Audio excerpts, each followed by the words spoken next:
আসসালামু আলাইকুম। যে যেখানে আছেন সবাই ভালো এবং সুস্থ আছেন। আসলে দূরে কাছে দেশের বাহিরে যারা আছেন অবশ্যই ভালো আছেন। তো আজকে আসলে বাড়ি থেকে চলে আসলাম। তো অনেক ভিডিও জমে গেছে, ভাবলাম আপনাদের সাথে একটু শেয়ার করি। দাদাবাড়ি গেছিলাম। এই বন্ধে আসলে প্রোগ্রাম আগে থেকেই ছিল যে যেহেতু ৭ দিনের ছুটিতে যাচ্ছি নানার বাড়ি, দাদার বাড়ি, মামা, খালা, চাচা যারা আছে সবার বাড়িতে যাব। তো দাদা দাদি আসলে দেখার সৌভাগ্য হয় নাই। আমার জন্মের আগে আমার দাদা দাদি মারা গেছে, ছোট ভাই আর আমি দেখতে পারি নাই। আমার বড় ভাই দাদা দাদিকে দেখছে, তো ছোটবেলায় ওই রকম মনে নাই। তো আল আল্লাহর কাছে আসলে সবসময় দোয়া করি দাদা দাদি ভেস্তে নসিব করুক। তো অনেক দিন থেকে ইচ্ছা ছিল যে বন্ধে একবার দাদার বাড়িতে যাব। আর আমার চাচাতো ভাই একটা দেশের বাইরে থেকে আসছে প্রায় ১৮ বছর পরে। ভাইয়াকে অনেক আগে দেখছিলাম, ১৮ বছর হয়ে গেছে, মানে আমার চেহারায় খেয়াল নাই। তো আমার দাদার বাড়ি হলো আম, টিকরাকান্দি, মানে নকলা থানা পড়ছে, আসলে এটা নুরুন্দি নকলার ভিতরে পড়ছে।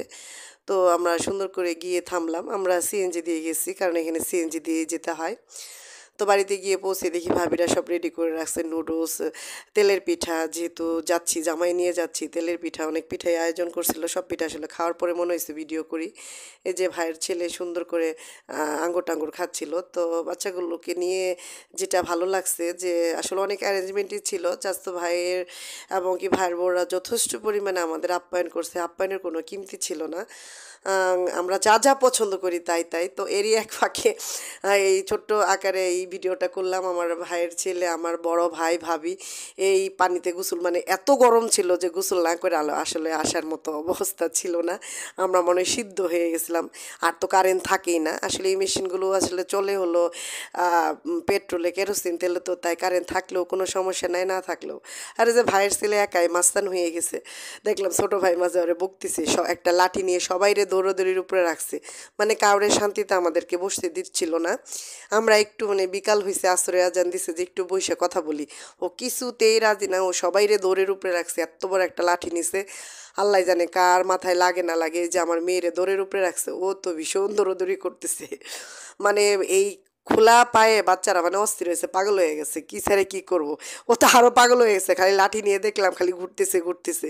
ওর মা এত বলতেছে তুমি একটু থামো, না না কোনো থামাথামি নাই। ও আসলে ভীষণ মজা করছে। আমার ভাইয়ের এই আমার বাচ্চা কাচ্চার মধ্যে সবচাইতে শান্ত হলো আমার ভাইয়ের ছোট ছেলে রোশান। ও খুবই ভদ্র, খুবই ভালো, মানে ওর মতো ভদ্র ছেলে আমি দেখি নাই। আমার বাচ্চা দুটো তো অভদ্রের অভদ্র, দুষ্টু। তো এই তো আমার দাদার বাড়ির পিছনের অংশ, জমি আসলে চতুর সাইডে জমি, তার মাঝখানে আসলে বাসাটা, বাড়িটা, মানে বাসা বলতে বাড়ি যেটা ওকে বলে গ্রামের বাড়ি। ভীষণ ভালো লাগলো। অনেক দিন পরে গিয়ে আসলে অনেক পুরনো স্মৃতি মনে পড়ে গেছে। আর আমি একটু আসলে ক্ষেতের মাঝখান থেকে আসতেছিলাম, তো আমার হাজব্যান্ড দেখলাম ভিডিও করতেছে, একটু কাছে যায় ভিডিও করবে, তা না এমন দূর থেকে ভিডিও করতেছিল যে আমারে দেখাই যাচ্ছিল না। তো যাই হোক দৌড়ে দৌড়ে গেলাম যে একটু ভিডিও, যেহেতু একটু পোস্ট টোস্ট দিই। তো দেখলাম যে না, এই জামাইরে দিয়ে কোনো কাজই হবে না, একটা ভিডিওর কাজ সে করতে পারতেছে না। কি সুন্দর করে আসলাম তো দূর থেকে। যাই হোক রাস্তার এই আলগুলো, আল বলে পার বলে যেটাই বলে, যে যে দেশের, হাঁটতে তো ভীষণ ভাল লাগে ক্ষেতের মাঝখান দিয়ে। তো অনেক ভালো লাগলো। সবাই ভালো থাকবেন, সুস্থ থাকবেন, চ্যানেলটি সাবস্ক্রাইব করবেন। আল্লাহ হাফেজ।